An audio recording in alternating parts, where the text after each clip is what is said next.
The reason I chose this title, Unnatural History, is to create a bridge between the past and the future, which is what we are. We are the bridge at our time between the past and the future. When you go and visit the Natural History Museum, you see all about our past, all the findings, all the way we see it, the way we understand it, and that permits you to understand who you are and where you are now.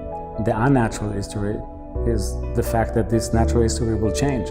So everything that was in the past will be only part of the genetic code of what the future will be. So the forest will look like trees, but the trees will not look like the trees that we have today.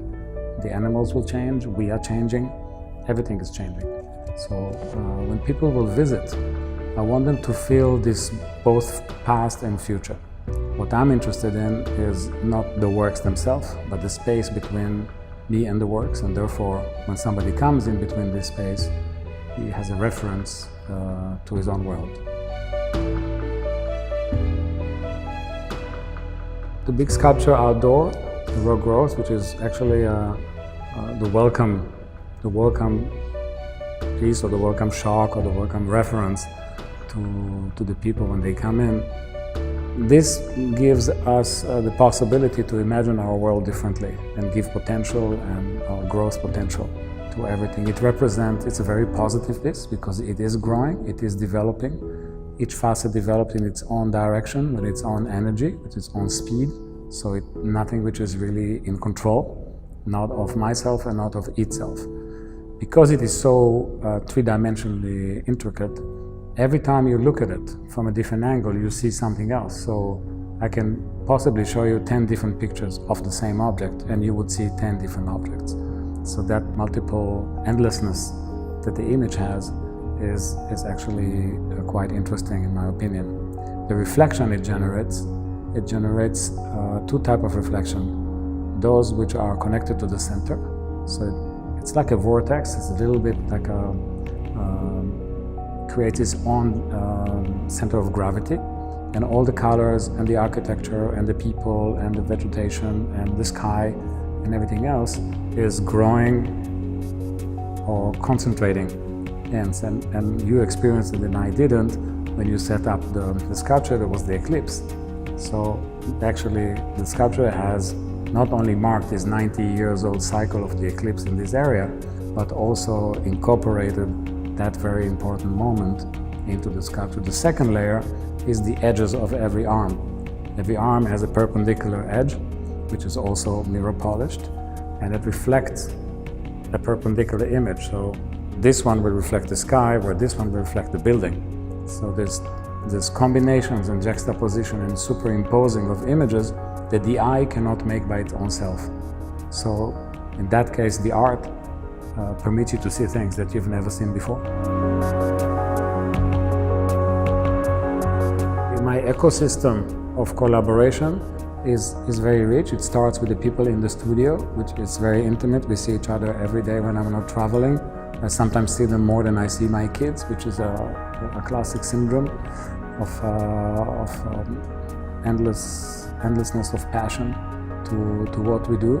But that gets extended out of the circle every time. So the studio, then there is the people around the studio, the workshops, the different professionals, the engineers.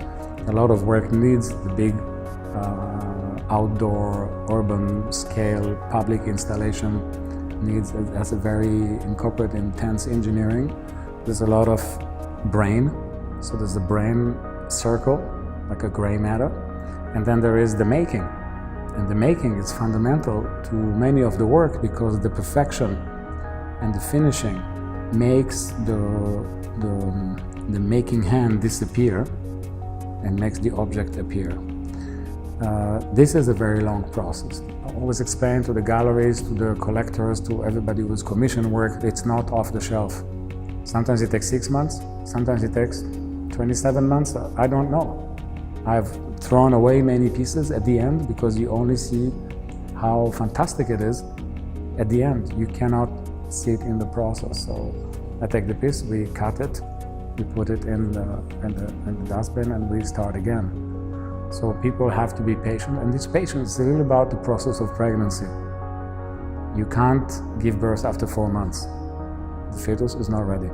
So this patience is about love, and it's about attention, it's about generosity, it's about giving the space. And I think this is a very beautiful part of a commission, other than just the work that comes out.